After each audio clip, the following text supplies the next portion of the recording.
Some of the most brutal violence in the world is happening in Dallas, Texas, and today we're breaking down why most people are terrified to be out on the streets. The drill scene in Dallas isn't popping off in the mainstream like Chicago and New York did, but some of the craziest and most violent beefs in the rap game is happening in Texas. And you've never seen anything like what's going on between OTS and FBG. It's not clear where the beef for OTS and FBG started, but it's one of the most disrespectful wars of all time. Back in 2021, OTS allegedly kills an FBG affiliate named Fats, and then a couple months later, they allegedly spun on FBG again and killed a dude named John.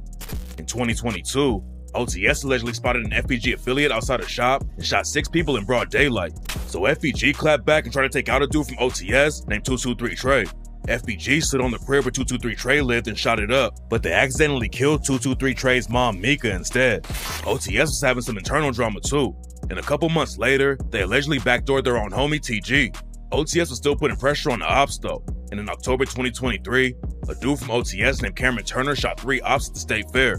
It's not clear if the dudes Cameron Turner shot were from FBG, but FBG clapped back and ended up killing another innocent woman.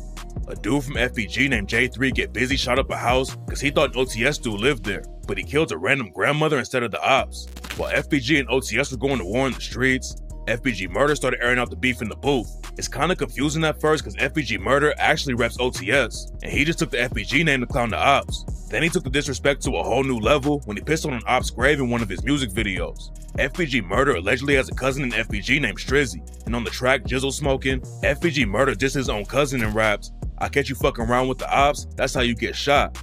Bro, I blow up my own cousin." And on the same track, he allegedly dissed FBG Fats too and raps, "Broad day gang, niggas know what we did." According to rumors, FBG Murder's homie OTS Yakuza is the one who pulled the trigger on Fats, and if all the stories about Yakuza are true, then he's one of the biggest demons in the city.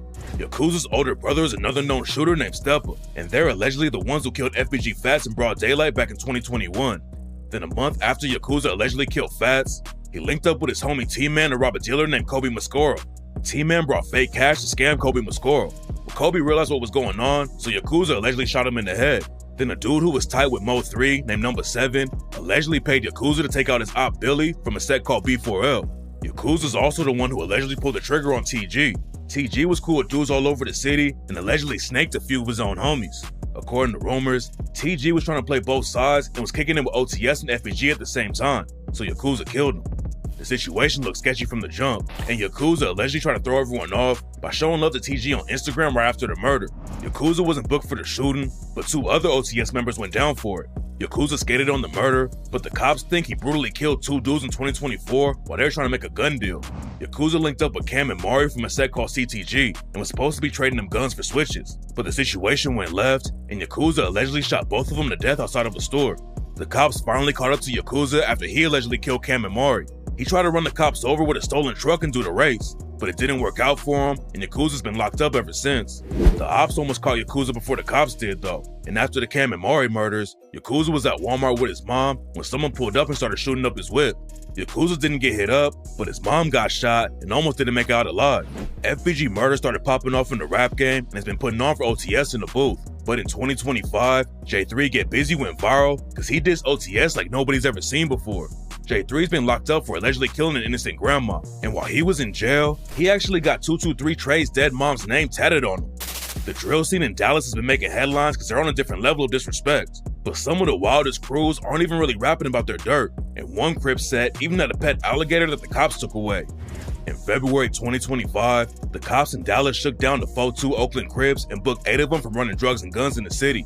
At first it looked like a normal gang bust. The cops found 14 guns, a bunch of pills, and $47K in cash, but then they raided one of the stash houses and found a live alligator inside. When the news broke that the Crips had their own alligator, some crazy rumors started going around that they were feeding their ops to it, but there's no evidence to back that story up. Dallas has a ton of gangs, but it also has killers that'll take you out for no reason. In 2022, a dude named Kevin Sheffield was driving around Dallas killing random people. A 64-year-old man named Muhammad Kamara was outside of his apartment on his way to work when Kevin Sheffield rolled by and shot him to death. Then a month later, Kevin Sheffield hit up another dude named Joseph Sias and left him dead in the street. The cops started following Kevin Sheffield because they linked his mom's car to the shootings, and in September 2024, he pleaded guilty to both of the murders. Kevin Sheffield got hit with a 50-year sentence, and during the sentencing, Joseph Cyrus's brother said, "I wish they'd given you 2 years, because I promised to God I'd blow your fucking head off." But that wasn't the end of the story. When the cops searched the whip Kevin Sheffield used for the drive-bys, they found a box of ammo that allegedly connected him to 5 other shootings. According to the cops, Kevin Sheffield started shooting people on Christmas Eve 2021 and shot someone in the leg that night. Then a month later, he allegedly shot someone else in the arm while they were getting into their car. A couple weeks later, Kevin Sheffield allegedly shot 3 more people back to back, and one of them was found dead in the street. Kevin Sheffield has been all over the news, but one of the biggest murders in the city was when Mo 3 got killed in broad daylight. Mo 3 had been beefing with rappers all over the city, but his main op was Yella Beezy. Mo 3 and his crew allegedly shot Yella Beezy, then Yella Beezy and his homies jumped Mo 3's manager. The situation kept heating up, and then in 2020, the ops caught Mo 3 on the interstate and killed him. At first, people were saying that it was over some personal drama Mo 3 had with a woman, but in 2025, Yella Beezy was officially charged with capital murder because the cops think he paid for the hit. Yella Beezy is one of the biggest rappers in the history of Dallas, so the news shocked the whole city. At first, the judge put his bond at a crazy $2 million, but Yella Beezy's legal team got it reduced to $750K, and he got out on house arrest until his trial starts. Yella Beezy's fighting a capital murder case, which is way worse than a normal murder charge. If he gets convicted, then he'll be doing life without the possibility of parole, or the prosecution could even go for the death penalty if they wanted to. Some people are happy that Yella Beezy got locked up, but Dallas is known for having some of the worst cops in the country, and in 2018, they brutally murdered an innocent dude who was just sitting in his crib eating ice cream. On September 6, 2018, a cop named Amber Geiger was off duty and went home to her apartment complex, but instead of going to her own apartment, Amber Geiger went to the door of a dude named Botham Jean. They lived in the same building but on different floors, and Amber Geiger allegedly got confused and went to the wrong apartment by accident. When Amber Geiger tried to unlock the door, she noticed that it was already cracked open, so she went inside and saw Botham Jean sitting in his living room eating ice cream. Botham Jean was an innocent black dude who worked as an accountant, but Amber Geiger took out her gun and shot him twice in the chest. Other cops tried to cover the situation up, and at first Amber Geiger was only facing manslaughter charges instead of murder. The situation sparked a bunch of protests, and Amber Geiger was eventually charged with murder, but she was only given a 10-year sentence when she lost the trial. If Botham Jean had killed a cop, they probably would have given him a death sentence, but Amber Geiger got off easy, and none of the cops who tried to hide the evidence were ever charged.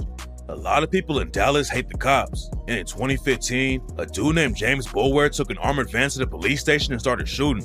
A bunch of cops showed up to stop him, but James Boulware rammed their cars and shot at them from inside the van. Then he took off down the highway and parked in a jack-in-the-box while the police surrounded him. James Boulware and the cops kept shooting back and forth, and James Boulware claimed that the police had taken his son.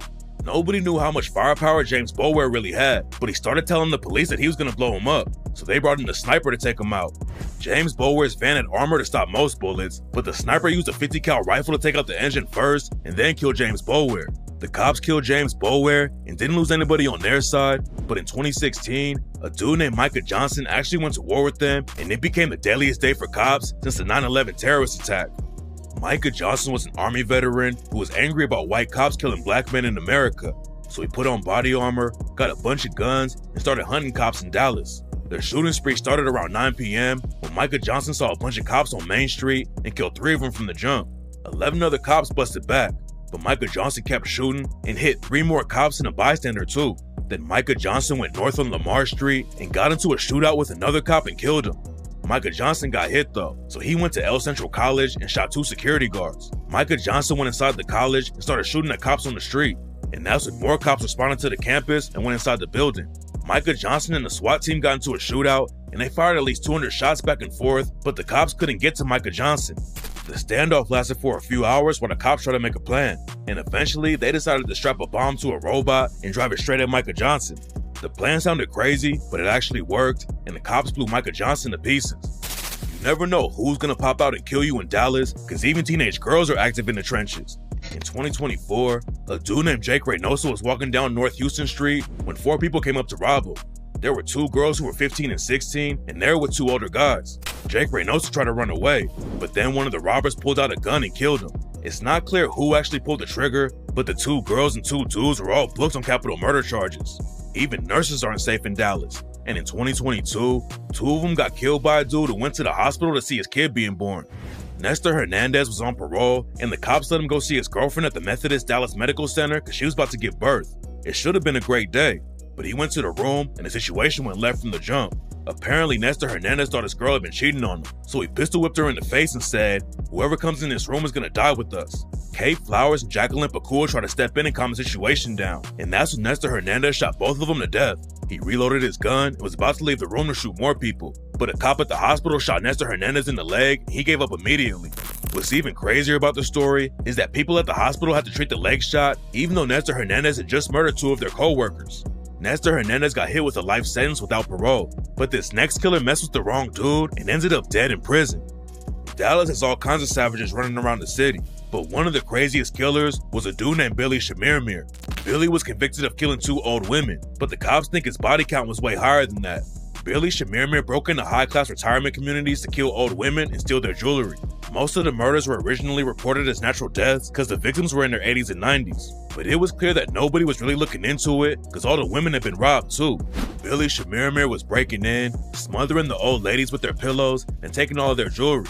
And the craziest thing is that he might have killed over 10 women at the same apartment complex in just 1 year.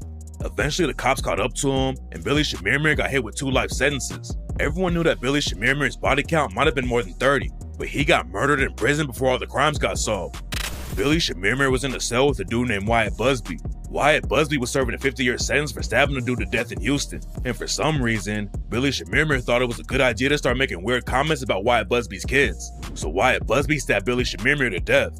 A lot of Billy Shamirmir's murders happened around 2016, and that year, the cops in Dallas didn't even solve half of the killings in the city. Over 160 people were murdered that year, and one of the most brutal crimes was when someone set a lawyer on fire inside his own house. Ira Tobolowsky was a popular lawyer in Dallas who was working with a woman who was fighting her son Stephen Aubrey over some money. It was a heated situation, but nobody expected what happened next. Somebody had been spying on Ira Tobolowsky at his crib, and in May 2016, they broke in and attacked him. Ira Tobolowsky was stomped out, and somebody poured gasoline on him and set him on fire. Stephen Aubrey and his lawyer were both brought in for questioning, but it took the cops years before they booked anyone. Stephen Aubrey moved to Florida. Then in 2022, he was arrested for killing Ira Tobolowsky. According to police records, Stephen Aubrey had researched burner phone and alibi definition, and he also had burns on him. It looked like the cops had a good case, but on the day before the trial was supposed to start, the prosecutors dropped the whole case and Stephen Aubrey skated on everything. Dallas doesn't just have local gangs and serial killers out on the streets. You also have to look out for international crews like Trends at Agda. Trends at Agda is one of the most brutal Venezuelan gangs and they're active in Dallas too. In 2024, 4 Trends at Agda affiliates kidnapped a dude named Nozuli Enrique Arnold Petit and shot him in the back of the head, then dumped his body. According to the cops, Nozuli was affiliated with Trends at Agda too and knew the guys who killed him. All of them were involved with an ATM robbery ring that was active all over the country, and Nozuli allegedly tried to run off with some money, and that's why he got taken out. Trends at Agda have members all over the place, and a couple months before Nozuli got murdered, they went viral for taking over a whole apartment building in Colorado. But Dallas is allegedly where most of them stay, and in October 2024, they brutally robbed a woman in her crib and threatened to cut her fingers off. A dude named Hernandez flipped on the rest of the crew. Instead, he thought they were going to get money from a prostitute who owed one of his homies some money. But instead, they attacked a rich woman in Northwest Dallas and held her hostage inside her house.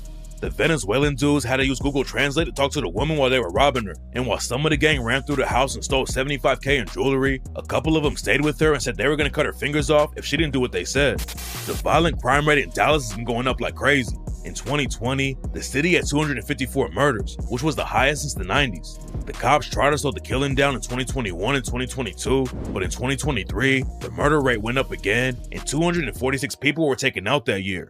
2024 was a little better, but Dallas still has one of the highest murder rates in the country. And now that the drill scene is popping off, there's a good chance that the murder rate is going to jump again.